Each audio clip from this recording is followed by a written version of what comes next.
Hi guys, welcome back. तो चलिए हम लोग कंटिन्यू करते अपने सी प्रोग्रामिंग को, और आज हम लोग लूप्स के कुछ एग्जांपल्स को देखेंगे। बहुत सारे एग्जांपल्स हम लोगों ने पहले भी किए हैं।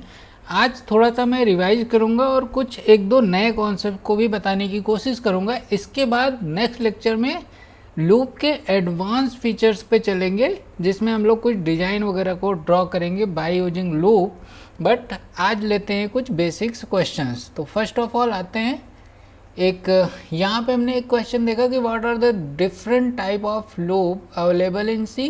तो आपको नॉर्मली पता है कि for loop, while loop and do while loop, 3 type के लूप होते हैं सी के अंदर। तो इस टाइप के अगर क्वेश्चंस आते हैं आपको कभी भी, तो आपको ये 3 लूप पता होने चाहिए। फिर सेकंड क्वेश्चन है explain the syntax of structure of while loop. तो वाइल लूप का बेसिक सिंटेक्स क्या है? वाइल होता है, कंडीशन होता है और देन ब्रेसेज होता है। इसके अंदर आपके कोड एग्जीक्यूट करते हैं। तो आपको अगर इस टाइप से कभी कोई क्वेश्चन पूछ रहा है तो कभी कभी होता क्या है कि आपकी प्रैक्टिस तो होती है, लेकिन आप बता नहीं पाते कि भाई सिंटेक्स क्या होता है, इसको कैसे डिफाइन करेंगे। तो आपको सिंपली इस तरह से बता देना है वाइल, कंडीशन और ब्रेसेज, जिसके अंदर हमारा प्रोग्राम या कोड एग्जीक्यूट होगा। देन अगर हम यहाँ पे आए थर्ड क्वेश्चन पे, तो यहाँ पे what is the difference between for loop and while loop. दोनों में क्या डिफरेंस है? तो आपको पता है कि फॉर लूप में भाई यहाँ पे इनिशियलाइजेशन होगा, कंडीशन होगी, इंक्रीमेंट या डिक्रीमेंट ऑपरेटर होगा, वो यहीं पे तीनों में किया जाता है और इस जगह पे आपका कोड एग्जीक्यूट होता है। और वाइल लूप में क्या है कि वाइल होते हैं और कंडीशंस होती है, देन उसके अंदर कोड एग्जीक्यूट होता है। यहाँ पे इनिशियलाइजेशन और इंक्रीमेंट डिक्रीमेंट नहीं होता है, इसको आप बाहर और लूप के ही अंदर एक टाइप से आप कुछ अरेंजमेंट करते हो जिसके थ्रू ये इंक्रीज और डिक्रीज हो जाता है। तो कुछ ये बेसिक से इन दोनों के बीच डिफरेंस है। चौथा क्वेश्चन लेते हैं, how does the do while loop differ from the while loop in C. ये क्वेश्चन है कि डू वाइल लूप से कैसे डिफरेंस है। तो आपको एक तो सिंपल सी बात पता है कि डू वाइल लूप एक बार तो ज़रूर एग्जीक्यूट होगा, जबकि वाइल लूप अगर कंडीशन फॉल्स है तो एक बार भी हो सकता है वो एग्जीक्यूट ना हो, है कि नहीं। तो ये आपको ऑलरेडी पता है, इस पर हमने क्वेश्चंस भी किया है और आज भी कोई क्वेश्चन बना के आपको दिखाता हूँ कि कैसे हो सकता है।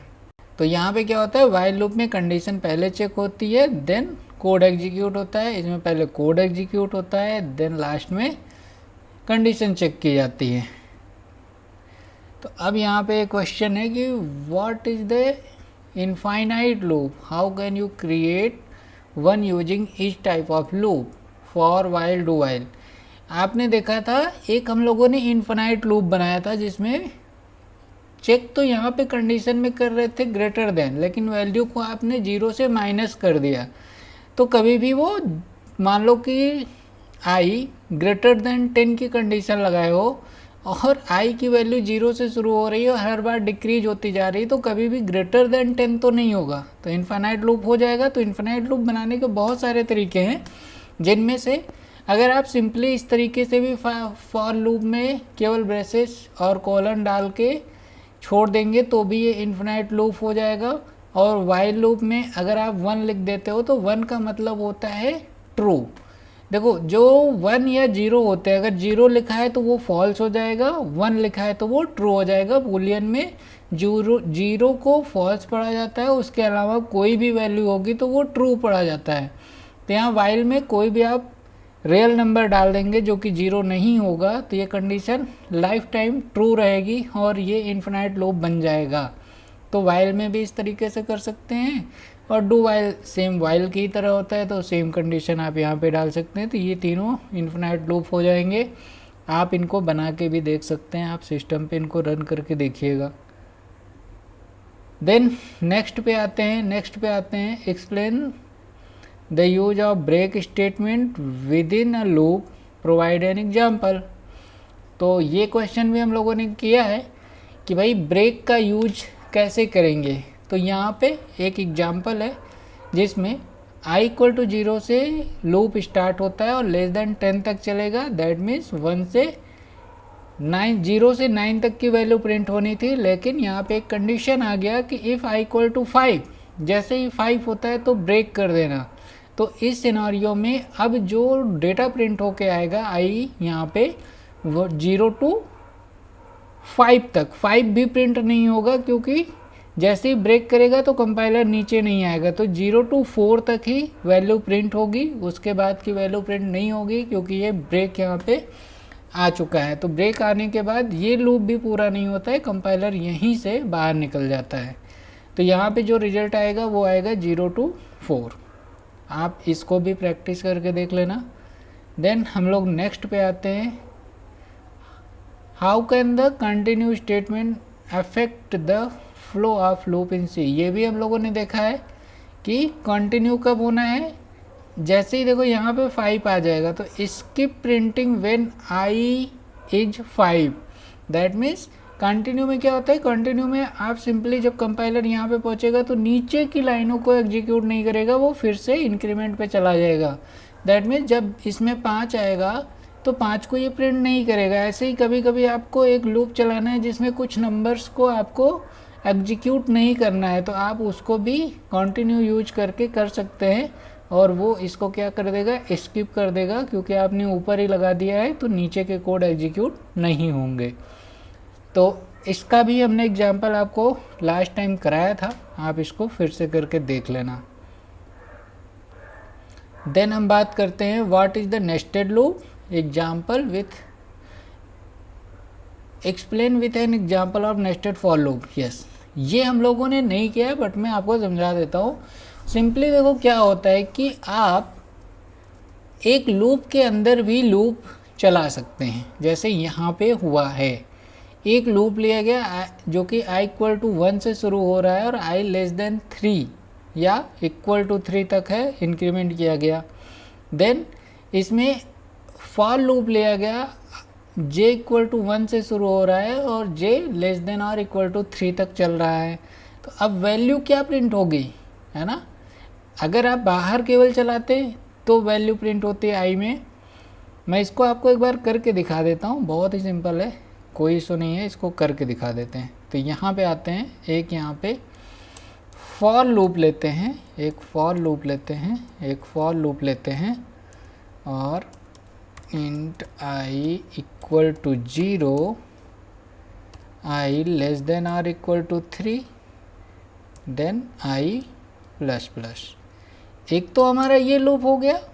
ऐसे में हम क्या करते थे, अगर प्रिंटफ फंक्शन यूज करते देन यहाँ पे क्या कर देते, परसेंटाइल d और कॉमा i, तो ये क्या देते था, 1 से 3 तक का नंबर दे देता।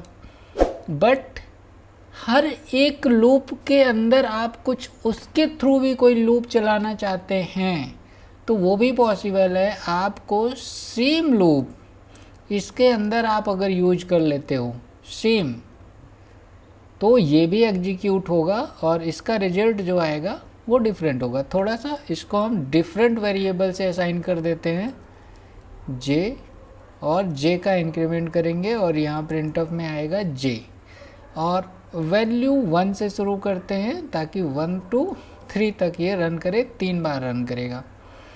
और इसका प्रिंटफ ले लेते हैं ऐसे ही, i percentile d and j percentile d और n, कुछ ऐसा कर देते हैं, i equal to percentile d comma j equal to percentile d और बैक स्लैश n, ताकि ये न्यू लाइन में आए। देन यहाँ पे हमारी एक वैल्यू आ जाएगी i और कॉमा j। देखो i इसके अंदर भी मिलेगा लेकिन इसके अंदर j नहीं मिलेगा। अगर आप कभी कोशिश करेंगे तो यहाँ पे j नहीं मिलेगा। क्यों? क्योंकि j इस वाले लूप के अंदर है और j का इफ़ेक्ट सिर्फ इसके अंदर रहेगा, लेकिन फॉर का इफ़ेक्ट इस पूरे ब्रेसेस के अंदर है तो वो इसके अंदर भी रिसीव किया जा सकता है। तो अगर ऐसे में आप लूप चलाएंगे तो देखेंगे कि हर एक i के साथ 3 बार नंबर और प्रिंट हो रहे हैं। कैसे? यहाँ पे रन करके मैं दिखाता हूँ आपको। तो आप देखो यहाँ पे जो रिजल्ट आ रहा है i equal to 1, j equal to 1, i equal to 1, j equal to 2, i equal to 1, j equal to 3, फिर i की वैल्यू 2 हुई, फिर j की वैल्यू 1 हो गई। दैट मीन्स ये जितनी बार लूप चल रहा है उसके अंदर फिर से एक बार लूप चल रहा है। आप इसको 4 कर सकते हो तो ये 4 टाइम चलेगा, आप 100 कर दोगे तो 100 टाइम चलेगा। ऐसा नहीं है कि सिर्फ 3 ही बार चल सकता है, ये कितनी भी बार आप इनर लूप भी इसके अंदर चला सकते हैं। तो अब देखो जो वैल्यू आई कितनी बार प्रिंट हो रहा है, 4 बार। क्यों? क्योंकि एक बार आई चलने के बाद 4 बार उसके अंदर फिर से लूप चल रहा है और वो प्रिंट कर रहा है इस तरीके से आई और जे को। देन जब ये ख़त्म हो जा रहा है तो फिर से यहाँ पे इंक्रीमेंट हो रहा है और सेकेंड टाइम आई की वैल्यू बढ़ जाती है 2। देन जे की वैल्यू फिर से शुरू होती है, क्योंकि दोबारा जब कंपाइलर आएगा तो फिर से इनिशलाइज करेगा और इसको फिर से 4 बार रन करेगा। तो इस टाइप का भी काफ़ी यूज होता है जब हम लोग अभी बड़े प्रोजेक्ट बनाएंगे वहाँ पे। तो इसलिए नेस्टेड लूप आपको पता होना चाहिए। आप इसके अंदर भी लूप बना सकते हो। लाइक मैं अगर इसी चीज़ को फिर से कॉपी कर दूं और यहाँ पे अब की बार k कर देता हूँ और इसकी वैल्यू मैं फिर से 3 कर देता हूँ और आई जे और यहाँ पे एक कॉमा लेते हैं, देन k और k equal to percentile d, ठीक है। देन यहाँ पे इनिशलाइज करते हैं k और k का इंक्रीमेंट हो गया। हमें यहाँ पे कॉमा के बाद k मिल भी जाएगा। आप जानते हैं क्यों मिलेगा, क्योंकि ये इसका इनर चाइल्ड है। तो अब आप देखेंगे तो ये सब के बाद यानी कि j के अंदर भी 3 बार प्रिंट होगा। अब i j के तीनों वैल्यू मिलेगी और इसको आपको दिखाता हूँ मैं। देखो कुछ अच्छे से यहाँ पे आ रहा है, i की वैल्यू 1, j की वैल्यू 1, k की वैल्यू 1, i की वैल्यू 1, j की वैल्यू 1, k की वैल्यू 2, i की वैल्यू 1, j की वैल्यू 1 और k की वैल्यू 3, फिर i की वैल्यू 1, j की वैल्यू 2 और k की वैल्यू 1। तो आप देख रहे हैं एक बार ये लूप चला, देन उस लूप में 4 टाइम ये लूप चलेगा और हर एक लूप के अंदर ये भी 3 बार चल रहा है, जो कि आपको इस तरह से आउटपुट दे रहा है। इसका हम लोग यूज करेंगे अभी कुछ करेक्टर डिज़ाइन में, कुछ स्टार्स वगैरह बनाएंगे। नेक्स्ट लेक्चर में थोड़ा सा एडवांस होने वाला है, इसलिए मैं यहाँ पे आपको थोड़ी सी हिंट भी दे रहा हूँ कि किस तरीके से हमारे नेस्टेड लूप चलते हैं और ये आप कितना भी चला सकते हो अपनी रिक्वायरमेंट के अकॉर्डिंग। तो आई होप आपने इस चीज़ को भी समझ लिया होगा कि नेस्टेड लूप किस तरीके से वर्क करते हैं। देन यहाँ पे है write a program using do while loop to repeatedly ask a user input until enter a given number is negative। That means आपको डू वाइल का यूज करना है और आपको तब तक इनपुट लेते रहना है यूजर से जब तक वो निगेटिव नंबर नहीं डाल देता है। तो सिंपल है। यहाँ पे डेफिनेटली आप इस टाइप के क्वेश्चंस में डू वाइल का यूज करेंगे। यहाँ पे इन्होंने लिख दिया है डू वाइल, लेकिन क्वेश्चन जब आपको आएंगे तो शायद वहाँ पे लिखा भी नहीं होगा कि डू वाइल यूज करना है। आपको अपनी लॉजिक से डू वाइल का यूज करेंगे तो ये क्वेश्चन बहुत ही स्मार्टली सॉल्व होगा, क्योंकि फर्स्ट टाइम तो ये नंबर मांगेगा ही मांगेगा। अगर किसी ने नंबर पॉजिटिव डाल दिया तो यहाँ पे क्या हो जाएगा, कंडीशन ट्रू हो जाएगा और ट्रू हो जाएगा तो फिर से कंपाइलर यहाँ पे आ जाएगा, इसको नहीं रन करेगा। फिर क्या करना होगा, आपको फिर से नंबर डालना होगा और जब वो निगेटिव नंबर डालेगा तो मैसेज आएगा कि you enter an negative number, है ना। आप चाहो तो इसको बना सकते हो या मैं भी आपको बना के यहाँ पे दिखाई देता हूँ। इसको मैं कमेंट करता हूँ, ठीक है।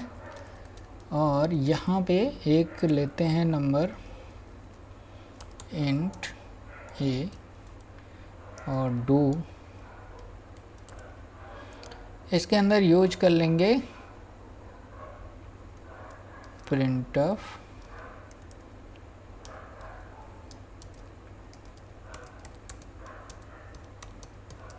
इंटर अ नंबर और यहाँ पे यूज करेंगे स्कैनफ,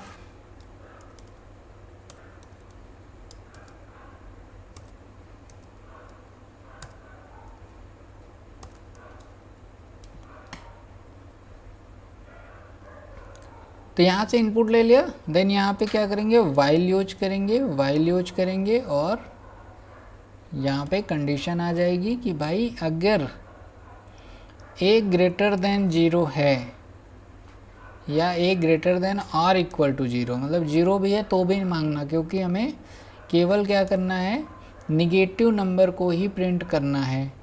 तो इस केस में अब ये क्या होगा कि बार बार रन करने लगेगा, और अगर कोई भी निगेटिव नंबर दे दिया तो यहाँ पे एक मैसेज प्रिंट कर देंगे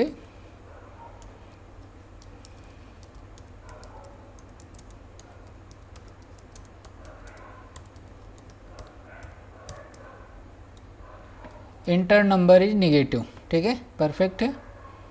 तो इसको यहाँ पे रन करते हैं। अब देखो ये पहले क्या मांगा, इंटर नंबर, क्यों, क्योंकि पहले तो ये चलना ही है, डू वाइल की यही तो खासियत है कि एक बार तो ये लूप चलेगा। अब मैंने यहाँ पे डाला 5, और जैसे ही मैं 5 डाल के इंटर करूँगा तो ये फिर से मांग लेगा इंटर अ नंबर। मैं इसमें कुछ भी डाल दूँगा, 3, फिर से कहेगा inter a number, 2 inter a number, 8 inter a number, 0 भी डाल देता हूँ तो भी इंटर अ नंबर। जैसे ही मैंने -2 डाला तब इसने मैसेज दिया कि entered number is negative. That mean जब तक मैं इसमें निगेटिव नंबर नहीं दूंगा ये लूप नहीं ख़त्म होगा और ये प्रोग्राम एग्जीक्यूट होता रहेगा। ठीक है, तो आपको ये भी समझ में आ गया होगा। लास्ट में देखते हैं, how do you use for loop to iterate over an array in C, provide examples. अच्छा, तो यहाँ पे एक एरे है, थोड़ा सा आप इसके भी कॉन्सेप्ट्स को समझ लेंगे तो बेटर है, आने वाले टाइम पे यूज होगा। देखो एरे को डिक्लेयर कर सकते हैं, इंटीजर टाइप का एरे बनाना है तो इंट डालेंगे, ये वेरिएबल है, और यहाँ पे ब्रेसेज जब ये वाला लग जाता है तो ये एक एरे हो जाता है। अगर ये ब्रेसेज नहीं लगाओगे तो वो नॉर्मल इंटीजर होता है। तो इस चीज़ को हम लोग यहाँ पे, मैं इसको भी कमेंट करता हूँ, आप लोग जब ये फाइल आपको मिलेगी तो अनकमेंट करके इसकी प्रैक्टिस कर लीजिएगा।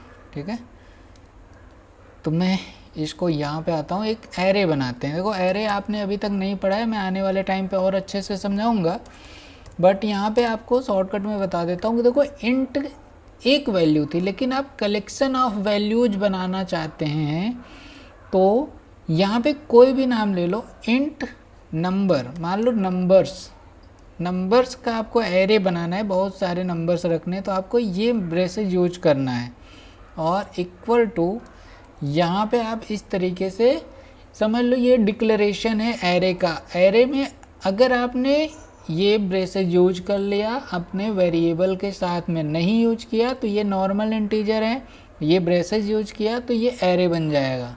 और एरे में क्या होता है, होगा तो कोई इंटीजर नंबर ही, बट आप इसमें मल्टीपल नंबर डाल सकते हैं एक लिस्ट बनाने के लिए। 2 डाल दिया, 4, 6, 8, 10, कितना भी आप कॉमा करके सेपरेट करके यहाँ पे नंबर्स डाल सकते हैं। ठीक है, तो ये बन जाएगा हमारा एरे। जब भी आपको एरे बनाना है, that means groups of number बनाने हैं, एक लिस्ट बनानी है किसी चीज़ की, आप ये स्ट्रिंग में भी कर सकते हैं, आप इसको इंटीजर में भी कर सकते हैं, फ्लोट में भी कर सकते हैं, किसी में भी कर सकते हैं। जो आप यहाँ पे इनिशलाइज करेंगे उसी फॉर्मेट में यहाँ पे आगे आपको नंबर्स को डिफ़ाइन करना पड़ेगा। जैसे मैं यहाँ पे 2.5 नहीं लिख सकता हूँ, क्यों, क्योंकि ये गलत हो गया। अल्टीमेट यहाँ एरर नहीं दिखा रहा है, लेकिन ये कन्वर्ट होके किस में आएगा, इंटीजर में आएगा, तो ये नंबर क्या आएगा, 2 ही आएगा। ठीक है, तो चलो ये तो हो गया। अब हमको इनकी अगर लेंथ निकालनी है, क्योंकि क्वेश्चन क्या था कि इनके लिए ये नंबर्स को प्रिंट करना है, अगर मुझे प्रिंट ऑफ का यूज करके एक एक नंबर को विथ पोजीशन, तो सबसे पहले हमें ये चेक करना पड़ेगा कि भैया इसमें कितने नंबर हैं। तो कितने नंबर हैं के लिए आप जो यूज कर सकते हो, साइज ऑफ ऑपरेटर यूज कर सकते हैं। तो मान लीजिए हम यहाँ पे एक चीज़ प्रिंट करते हैं, प्रिंट ऑफ, और इसके अंदर लेते हैं साइज ऑफ, ये साइज ऑफ है। तो साइज ऑफ किसका, इस वेरिएबल का, इसका साइज कितना है ये हमें चेक करना है। तो अब हमें पता तो है, ओके, ये साइज ऑफ नंबर्स, क्या एरर है, वेट अ सेकेंड, ठीक है, ये चूँकि एक इंटीजर नंबर है ना, तो इसको हम यहाँ पे कॉमा करके देखते हैं परसेंटाइल डी डाल के, ओके, तब ये हमें नंबर प्रिंट करके देगा परसेंटाइल डी। तो यस, ये अभी परफेक्टली चल रहा है। आई थिंक लास्ट में कुछ प्रॉब्लम रही होगी, बट देखो साइज ऑफ निकालने के लिए आप इस तरीके से इस एरे का साइज निकाल सकते हैं, जो कि अभी 20 आ रहा है। आप देखो यहाँ पे क्या लिखा है कि आप जो साइज निकालना चाहते हैं, साइज निकालने के लिए क्या करना पड़ेगा, size of array divided by size of array 0। यानी कि अगर मैं यहाँ पे एरे 0 की बात करूँ तो ये वैल्यू कितनी आएगी, एरे 0, दोनों को मैं एक बार रन करा के आपको दिखा देता हूँ। तो ये आ रहा है 4 और 4 और 20 डिवाइडेड बाई 4, तो 20 डिवाइडेड बाई 4 करेंगे तो कितना आ जाएगा, 5 आ जाएगा। तो यहाँ पे कितने हमारे पास नंबर हैं, 1 2 3 4 5। तो जो टोटल नंबर निकलने हैं वो इस तरीके से आप निकाल सकते हो कि size of array divided by size of array 0। इस तरीके से आपको ये पता चल जाएगा कि इस वाले एरे में कितने नंबर्स हैं या कितने वेरिएबल्स हैं इसके अंदर। अगर मैं आपको अभी प्रिंट करके इसको रन करके दिखाऊं तो आपको रिजल्ट मिलना चाहिए 5, जो कि परफेक्टली 5 मिल रहा है। और आप देखें यहाँ पे 1 2 3 4 5 नंबर्स हैं। अगर मैं इसमें एक छठा नंबर डाल देता हूँ 12, तो अब हमको मिल जाएगा यहाँ पे साइज ऑफ 6।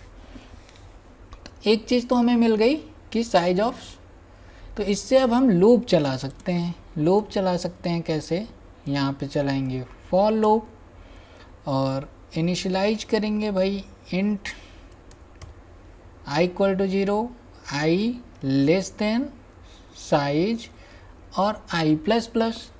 देन इन नंबर्स को हमें प्रिंट करना है, तो हम इसके अंदर लाएंगे printf और यहाँ पे printf को एंटर कर देंगे।